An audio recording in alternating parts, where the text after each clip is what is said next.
একটু চোখ বন্ধ করে কল্পনা করুন তো। যে পবিত্র ঘরের দিকে মুখ করে প্রতিদিন শত কোটি মানুষ সিজদায় লুটিয়ে পড়ে, সেই কাবা শরীফের উপর একদিন বৃষ্টির মতো আছড়ে পড়ছিল কামানের গোলা। টানা ২২ বছর কাবার গায়ে ছিল না পবিত্র হাজরে আসওয়াদ বা কালো পাথর। কারা করেছিল এই জঘন্য কাজ? কোনো বিধর্মী শত্রু? না। শুনলে আপনার বুক কেঁপে উঠবে। এই ভয়ঙ্কর হামলাগুলো করেছিল মুসলমানদেরই কয়েকজন খলিফা ও ক্ষমতাধর শাসক। কিন্তু কেন? কিসের এত লোভ ছিল তাদের? আজ জানাবো কাবার বুকে লুকিয়ে থাকা ১৪০০ বছরের সেই অজানা রক্তাক্ত ইতিহাস। আপনি কি প্রস্তুত সেই নির্মম সত্যের মুখোমুখি হতে? তবে মূল ইতিহাসে ডোবার আগে কমেন্টে একটু ধারণা করে বলুন তো, কে হতে পারে সেই জালিম শাসক যে প্রথমবার কাবায় আগুন লাগিয়েছিল? কাবা শরীফের উপর প্রথম বড় এবং সংঘবদ্ধ হামলাটি হয়েছিল আমাদের প্রিয় নবী হজরত মুহাম্মদ সাল্লাল্লাহু আলাইহি ওয়াসাল্লামের জন্মের ঠিক কিছুদিন আগে। সেই হামলাকারী কোনো সাধারণ মানুষ বা কোনো মুসলমান ছিল না। সে ছিল আরবের অত্যন্ত ক্ষমতাধর এবং অহংকারে অন্ধ এক বাদশা। যার নাম ছিল আব্রাহা। সে তার বিশাল সাম্রাজ্যে একটি অত্যন্ত জাঁকজমকপূর্ণ এবং বিশাল গির্জা তৈরি করেছিল। তার একটাই উদ্দেশ্য ছিল আরবের মানুষ যেন মক্কার সেই সাধারণ চারকোনা ঘরের তীর্থযাত্রা চিরতরে ছেড়ে দিয়ে তার তৈরি করা এই বিশাল গির্জায় আসে। কিন্তু সে বুঝতে পারেনি যে আরবের মানুষের হৃদয়ে পবিত্র কাবার যে গভীর জায়গা, তা কোনো ইটের ইমারত বা মানুষের তৈরি করা কোনো প্রাসাদ নিতে পারে না। যখন আব্রাহা দেখল দিনের পর দিন যাচ্ছে কিন্তু মানুষ তার গির্জার দিকে ফিরেও তাকাচ্ছে না, তখন সে রাগে অন্ধ হয়ে গেল। তার ভেতরে থাকা অহংকার যেন আগুনের মতো জ্বলে উঠল।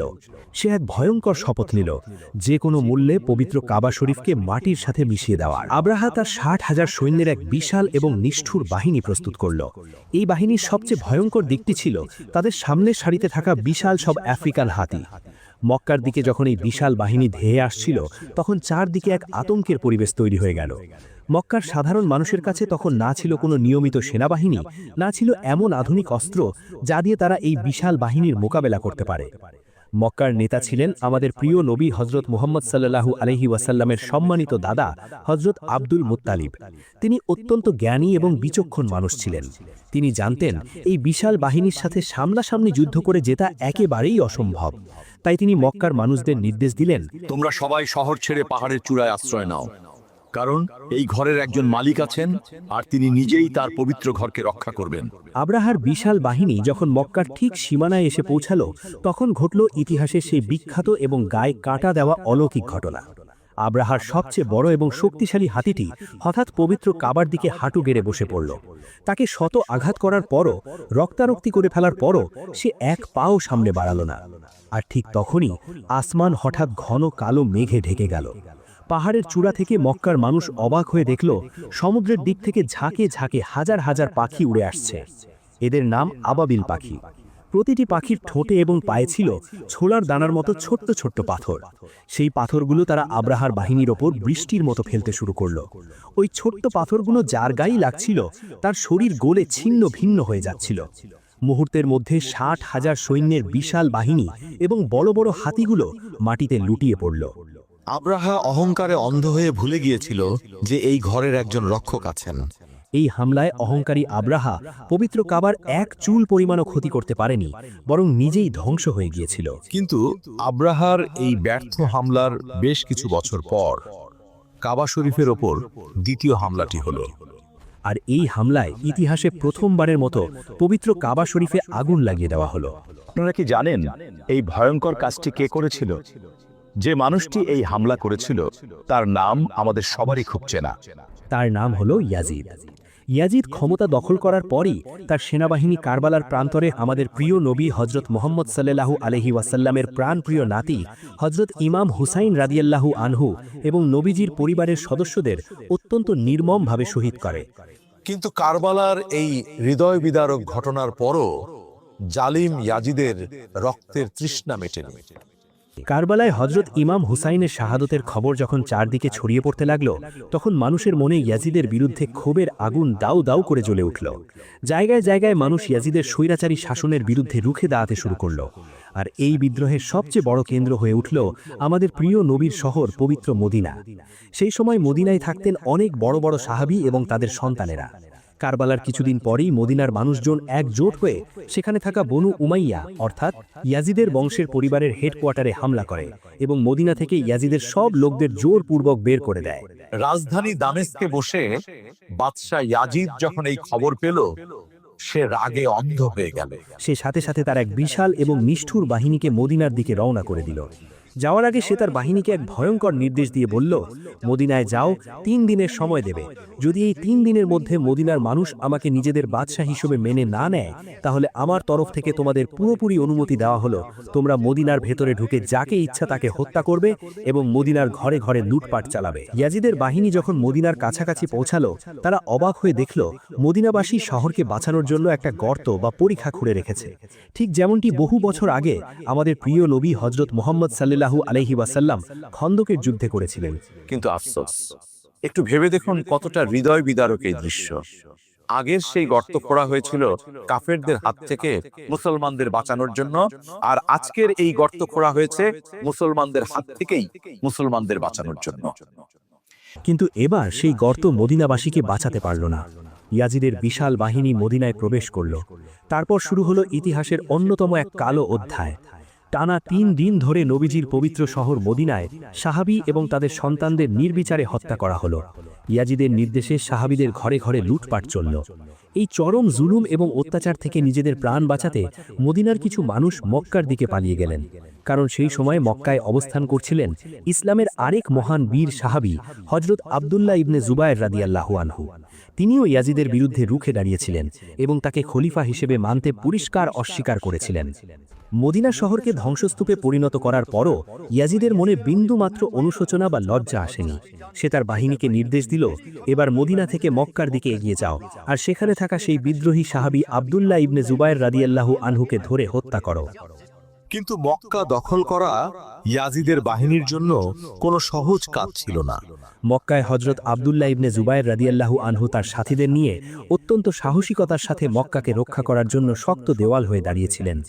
ইয়াজিদের বাহিনী টানা 40 দিন ধরে মক্কার উপর আক্রমণ করতে থাকলেও আব্দুল্লাহ ইবনে জুবায়ের রাদিয়াল্লাহু আনহুর বীরত্বের কাছে তারা টিকতে পারছিল না। অবশেষে তারা বুঝতে পারল যে শুধু সামনাসামনি তলোয়ার দিয়ে এই যুদ্ধে জেতা সম্ভব নয়। তাই তারা তলোয়ারের বদলে সামনে নিয়ে এলো বিশাল সব তোপ বা কামান। ইতিহাসে প্রথমবারের মতো পবিত্র শহর মক্কার উপর দূর থেকে বিশাল বিশাল পাথরের গোলা বর্ষণ শুরু হলো। সেই গোলাগুলো এতই ভয়ঙ্কর ছিল যে কিছু বড় বড় পাথর সরাসরি গিয়ে পবিত্র কাবা শরীফের গায়ে আঘাত করল। কিন্তু এত গোলাবর্ষণের পরও ইয়াজিদের বাহিনী মক্কায় ঢুকতে পারছিল না। অবশেষে এক রাতে যখন মক্কার মুসলমানরা তাদের তাঁবুতে ঘুমাচ্ছিল, তখন ইয়াজিদের বাহিনীর একজন লোক রাতের অন্ধকারের সুযোগ নিয়ে হামাগুড়ি দিয়ে সামনে এগিয়ে গেল। সে তার তীরের মাথায় আগুন ধরিয়ে মুসলমানদের তাঁবুর দিকে ছুঁড়ে মারল। তীরটি সরাসরি একটি মুসলমানদের তাঁবুতে গিয়ে পড়ল এবং মুহূর্তের মধ্যে সেখানে দাউ দাউ করে আগুন জ্বলে উঠল। কিন্তু সবচেয়ে বড় বিপদের কথা হলো, যে তাঁবুটিতে আগুন লেগেছিল সেটি ছিল কাবা শরীফের একেবারে কাছাকাছি। মক্কার মরুভূমির রাতের সেই প্রবল বাতাসে আগুন খুব দ্রুত কাবার পবিত্র গেলাফের দিকে ছড়িয়ে পড়তে লাগল। আর এভাবেই ইতিহাসের পাতায় প্রথমবারের মতো মুসলমানদের চোখের সামনে পুরো কাবা শরীফ আগুনে জ্বলতে শুরু করল। মুসলমানরা অবাক হয়ে অসহায়ভাবে দাঁড়িয়ে দেখছিল তাদের সবচেয়ে পবিত্র ঘরের এই করুণ অবস্থা। এই সব কিছুই হয়েছিল স্বৈরাচারী ইয়াজিদের কারণে। কিন্তু কাবায় আগুন লাগানোর এই ঘটনাটাই ছিল ইয়াজিদের জীবনের শেষ এবং সবচেয়ে বড় ভুল। কারণ কাবায় আগুন লাগানোর কিছুদিন পরই হঠাৎ করে ইয়াজিদ বিন মুয়াদিয়া মারা যায়। ইয়াজিদের মৃত্যুর খবর পেয়ে তার সেনাবাহিনী মক্কা দখল না করেই নিজেদের প্রাণ বাঁচাতে পিছু হটে ফিরে যায়। ইয়াজিদের বাহিনী তো চলে গেল, কিন্তু ততক্ষণে কাবার অবস্থা খুবই খারাপ হয়ে গেছে। আগুনে পুড়ে কাবার দেওয়ালগুলো একেবারে কালো আর দুর্বল হয়ে পড়েছিল। এখন সবার মনে একটা বড় প্রশ্ন ছিল, এই পোড়া কাবাকে কে ঠিক করবে? তখন মক্কায় উপস্থিত ছিলেন ইসলামের সেই মহান বীর সাহাবী হযরত আব্দুল্লাহ ইবনে জুবায়ের রাদিয়াল্লাহু আনহু। তিনি চাইলে সাথে সাথেই কাবার মেরামত করতে পারতেন, কিন্তু তিনি ইচ্ছা করেই সেটা করলেন না। একটু অবাক হচ্ছেন তো, কেন তিনি আল্লাহর ঘর মেরামত করলেন না? কারণটা ছিল খুব পরিষ্কার। তিনি চেয়েছিলেন হজের সময় যখন সারা পৃথিবীর মুসলমানরা মক্কায় আসবে, তারা যেন নিজেদের চোখে দেখতে পায় যে ইয়াজিদ এবং তার বংশ বনু উমাইয়া আল্লাহর পবিত্র ঘরের সাথে কি ভয়ানক অন্যায় করেছে। আর ঠিক সেটাই হলো। হজের সময় যখন হাজার হাজার মুসলমান মক্কা এসে কাবার এই করুণ অবস্থা দেখল, তাদের বুকের ভেতরটা কেঁপে উঠল। ইয়াজিদের বংশের প্রতি তাদের মনে তীব্র ঘৃণার জন্ম হলো। হজ শেষ হওয়ার পর হজরত আব্দুল্লাহ ইবনে জুবায়ের রাদিয়াল্লাহু আনহু মক্কার মানুষদের ডেকে জিজ্ঞেস করলেন, ভাই সব, এখন এই কাবার সাথে আমাদের কি করা উচিত? কিছু মানুষ বলল, এটাকে এভাবেই রেখে দেওয়া হোক, যাতে সবাই ইয়াজিদের এই চরম জুলুমের কথা মনে রাখে। কিন্তু তিনি একটা অসাধারণ কথা বললেন। তিনি বললেন, কত অদ্ভুত কথা! আমাদের নিজেদের ঘরে যদি আগুন লাগে, আমরা কি সেটা ঠিক না করে ফেলে রাখি? তাহলে আল্লাহর ঘরকে কিভাবে এভাবে ফেলে রাখব? এরপর তিনি নিজ হাতে কাবা শরীফ নতুন করে বানানোর কাজ শুরু করলেন। শুধু মেরামত নয়, তিনি কাবার সাইজ আগের চেয়ে বড় করে ঠিক সেই নকশায় তৈরি করলেন, যেই নকশায় কাবা শরীফ প্রথমবার বানিয়েছিলেন আল্লাহর নবী হজরত ইব্রাহিম আলাইহিসসালাম। একটু ভেবে দেখুন, মাত্র ৩ বছরের রাজত্বে ইয়াজিদ ৩টা ভয়ঙ্কর কাজ করেছিল। কারবালার ময়দানে হজরত ইমাম হুসাইন রাদিয়াল্লাহু আনহু ও নবীজির পরিবারকে শহীদ করা, পবিত্র মদিনায় হামলা করে সাহাবীদের খুন করা, আর কাবা শরীফে আগুন লাগানো। এই সব কারণে পুরো দুনিয়ার মুসলমানরা বনু উমাইয়া বংশকে অন্তর থেকে ঘৃণা করতে শুরু করেছিল। ইয়াজিদ মারা যাওয়ার পর তার ছেলে দ্বিতীয় মুয়াবিয়া খলিফা হয়। কিন্তু কিছুদিন পরেই সে মারাত্মক অসুস্থ হয়ে পড়ে। তবে মৃত্যুর আগে এই ছেলেটি একটি অসাধারণ ঘোষণা দিয়ে যায়। সে বলে, আমার পরে আমার বংশের কেউ খলিফা হবে না। মুসলমানরা যাকে খুশি তাকে নিজেদের খলিফা বেছে নেবে। ঠিক যেমনটা আগে হতো। তার মৃত্যুর পর সারা পৃথিবীর মুসলমানরা হজরত আব্দুল্লাহ ইবনে জুবায়ের রাদিয়াল্লাহু আনহুয়ের হাতে হাত রেখে তাকেই নিজেদের নতুন খলিফা হিসাবে মেনে নেয়। দেখতে দেখতে তার রাজত্ব চারদিকে ছড়িয়ে পড়ে। কিন্তু ইয়াজিদের বংশ বনু উমাইয়া কি এত সহজে হাল ছাড়ার পাত্র? মোটেও না। তারা নিজেদের নতুন বাদশাহ হিসাবে বেছে নিল আব্দুল মালিক নামের এক ধূর্ত লোককে। বাদশাহ হয়েই আব্দুল মালিক একটা চরম বেইমানির কাজ করল। সে জানত হজরত আব্দুল্লাহ ইবনে জুবায়ের রাদিয়াল্লাহু আনহুয়ের সাথে যুদ্ধ করতে গেলে তার অনেক সৈন্য লাগবে এবং পেছনের দিক নিরাপদ রাখতে হবে। তাই সে মুসলমানদের সবচেয়ে বড় শত্রু রোমান সাম্রাজ্যের বাদশার সাথে হাত মেলালো। রোমানরাও খুব খুশি হলো, কারণ তারা জানত আব্দুল্লাহ ইবনে জুবায়েরের মতো একজন মহান সাহাবীর নেতৃত্বে যদি মুসলমানরা এক হয়ে যায়, তবে রোমান সাম্রাজ্য আর টিকতে পারবে না। পেছনের দিক নিরাপদ করে আব্দুল মালিক এবার নজর দিল মুসলমানদের দিকে। সে প্রথমে ইরাকে হামলা করল এবং সেখানকার মানুষদের প্রচুর ঘুষ দিয়ে নিজের দলে টেনে নিল। ইরাক দখল করার পর সে বুঝল এবার মক্কায় হামলা করার সময় চলে এসেছে। সে তার সব বড় বড় সেনাপতিদের নিয়ে এক বিশাল দরবার ডাকল এবং হাজ্জাজ বিন ইউসুফকে এক বিশাল বাহিনী দিয়ে মক্কার দিকে পাঠিয়ে দিল। হাজ্জাজ তার বিশাল বাহিনী নিয়ে মক্কায় পৌঁছালো এবং চার দিক থেকে পবিত্র শহরকে ঘিরে ফেলল। কিন্তু হজরত আব্দুল্লাহ ইবনে জুবায়ের রাদিয়াল্লাহু আনহুয়ের বীরত্ব দেখে সে বুঝতে পারল সামনাসামনি তলোয়ারের যুদ্ধে জেতা অসম্ভব। তাই সেও ইয়াজিদের মতো একই জঘন্য পথ বেছে নিল। মক্কার পাহাড়গুলোর ওপর বড় বড় কামান বসিয়ে সে সোজা কাবা শরীফের ওপর বিশাল বিশাল পাথর ছুঁড়তে শুরু করল। হঠাৎ করে হাজ্জাজ বাহিনীর ছোড়া একটা বিশাল পাথর সজোরে গিয়ে আঘাত করল পবিত্র কাবার গায়ে। আর ঠিক সেই মুহূর্তেই আকাশ ঘন কালো হয়ে গেল। বিকট শব্দে আসমানে মেঘ ডাকতে শুরু করল এবং ভয়ঙ্করভাবে বজ্রপাত হতে লাগল। এই দৃশ্য দেখে হাজ্জাজের সেনাবাহিনীর কলিজা শুকিয়ে গেল। তারা ভাবল আল্লাহর ঘরে হামলা করার কারণে আসমান থেকে তাদের ওপর আল্লাহর গজব নেমে আসছে। তারা ভয়ে কামান চালানো বন্ধ করে দিল এবং পেছনের দিকে পালাতে শুরু করল। কিন্তু হাজ্জাজ বিন ইউসুফ ছিল এক আস্ত শয়তান। সে নিজে দৌড়ে কামানের কাছে গেল, নিজ হাতে একটা বড় পাথর তুলে কামানে বসালো এবং কাবার দিকে ফায়ার করল। তারপর ঘুরে দাঁড়িয়ে তার সৈন্যদের দিকে তাকিয়ে চিৎকার করে বলল, ভয় পেও না বোকার দল, এই বজ্রপাতের মানে হলো আল্লাহ আমাদের সাথে আছেন। নেতার এই উদ্ভট আর মিথ্যে কথায় বিশ্বাস করে সৈন্যরা আবারও কাবার ওপর বৃষ্টির মতো পাথর ছুঁড়তে শুরু করল। এবার একসাথে 5টি কামান থেকে পবিত্র কাবার ওপর গোলা এসে পড়ছে। ভয়ে চারপাশের সব মানুষ নিজেদের প্রাণ বাঁচাতে এদিক ওদিক দৌড়াচ্ছে। কাবার আশেপাশে কেউ নেই। কিন্তু একটু দাঁড়ান, ওই ভয়ঙ্কর পাথরের বৃষ্টির মাঝে কাবার ঠিক পাশেই একজন একা দাঁড়িয়ে আছেন। তার আশেপাশে বিকট শব্দে পাথর এসে পড়ছে, কাবার দেওয়াল ভাঙছে, চারদিকে ধুলো উঠছে, কিন্তু সেই মানুষটি একটুও নড়ছেন না। তিনি অত্যন্ত শান্তভাবে আল্লাহর দরবারে নামাজ পড়ছেন। কে এই নির্ভীক মানুষটি? তিনি আর কেউ নন, মুসলমানদের খলিফা, বীর সাহাবী হযরত আব্দুল্লাহ ইবনে জুবাইর রাদিয়াল্লাহু আনহু। হাজ্জাজ বিন ইউসুফের বিশাল বাহিনী আস্তে আস্তে মক্কার একেবারে কেন্দ্র অর্থাৎ পবিত্র কাবা শরীফের দিকে এগিয়ে আসতে লাগল। চারপাশের পরিস্থিতি এতই খারাপ হয়ে গেল যে সবাই বুঝতে পারল খলিফা আব্দুল্লাহ ইবনে জুবায়ের রাদিয়াল্লাহু আনহু এই বিশাল বাহিনীর সামনে আর বেশিক্ষণ টিকতে পারবেন না। এই অবস্থা দেখে অনেক মানুষ ভয়ে খলিফার পাশ থেকে সরে গিয়ে বাদশাহ আব্দুল মালিকের দলে যোগ দিতে শুরু করল। কিন্তু হযরত আব্দুল্লাহ ইবনে জুবায়ের রাদিয়াল্লাহু আনহু এবং তার কয়েকজন বিশ্বস্ত সাথী খিলাফত এবং আল্লাহর ঘরকে বাঁচানোর জন্য শেষ রক্তবিন্দু দিয়ে লড়াই করার জন্য অবিচল দাঁড়িয়ে রইলেন। খলিফা আব্দুল্লাহ ইবনে জুবায়ের রাদিয়াল্লাহু আনহু তার তলোয়ার হাতে নিয়ে হাজ্জাজের বাহিনীর সাথে শেষ লড়াইয়ের জন্য বেরিয়ে পড়লেন। তিনি বীরের মতো লড়লেন, কিন্তু বিশাল বাহিনীর সামনে একসময় তিনি শহীদ হয়ে গেলেন। কিন্তু খলিফাকে শহীদ করার পরও পাষাণ হাজ্জাজের রাগ কমল না।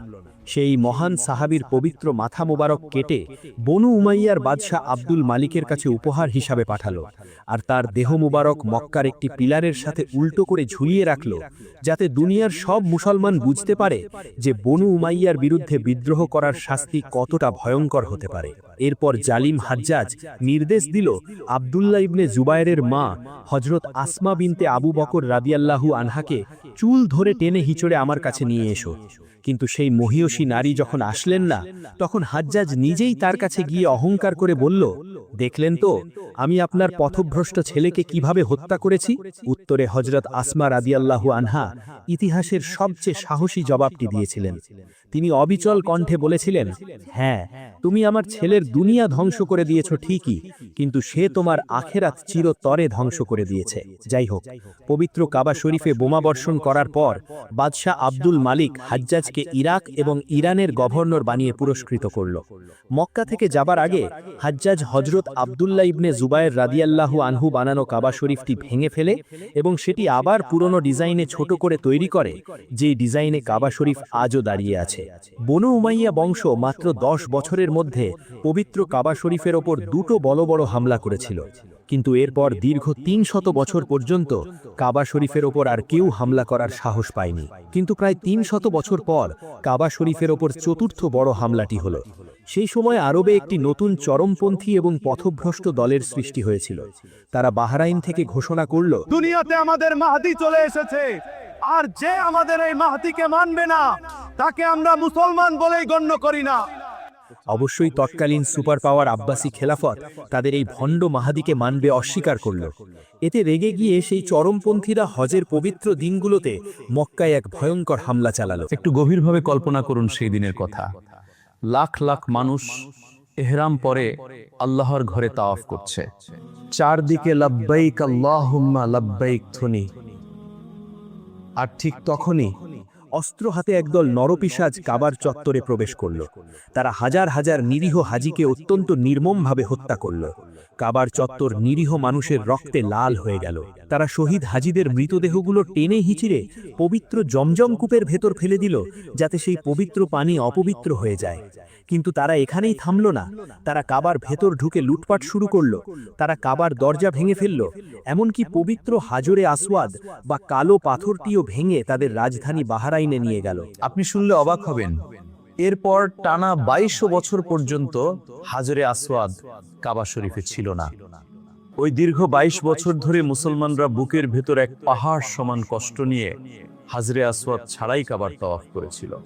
22 বছর পর অনেক শর্ত এবং চুক্তির মাধ্যমে তারা পাথরটি ফিরিয়ে দেয়, যা আজও কাবা শরীফের দেয়ালে সযত্নে লাগানো আছে। ইতিহাসের এই রক্তমাখা পাতাগুলো আমাদের বারবার মনে করিয়ে দেয়, পবিত্র কাবা শরীফের ওপর যুগে যুগে বারবার আঘাত এসেছে। কখনো অহংকারী বাদশাহ, কখনো ক্ষমতার লোভে অন্ধ শাসক, আবার কখনো ভণ্ড ধর্ম ব্যবসায়ীরা আল্লাহর এই পবিত্র ঘরকে ধ্বংস করতে চেয়েছে, কিন্তু তারা কেউ সফল হয়নি। তারা সবাই ইতিহাসের আস্থা কুড়ে হারিয়ে গেছে, তাদের অহংকার ধুলোয় মিশে গেছে। আর পবিত্র কাবা শরীফ আজও পৃথিবীর বুকে অত্যন্ত সগৌরবে এবং সম্মানের সাথে মাথা উঁচু করে দাঁড়িয়ে আছে, কারণ এই ঘরের মালিক কোনো মানুষ নয়, স্বয়ং আল্লাহ রাব্বুল আলামিন। এই অজানা এবং শিহরণ জাগানো ঐতিহাসিক ঘটনাগুলো জেনে আপনার কেমন লাগলো, আপনার ভেতরের অনুভূতি কি, তা অবশ্যই আমাদের জানাতে ভুলবেন না। এমন আরও ইনফরমেটিভ এবং সত্য ঘটনার ভিডিও পেতে আমাদের চ্যানেলটি সাবস্ক্রাইব করে আমাদের সাথেই থাকুন।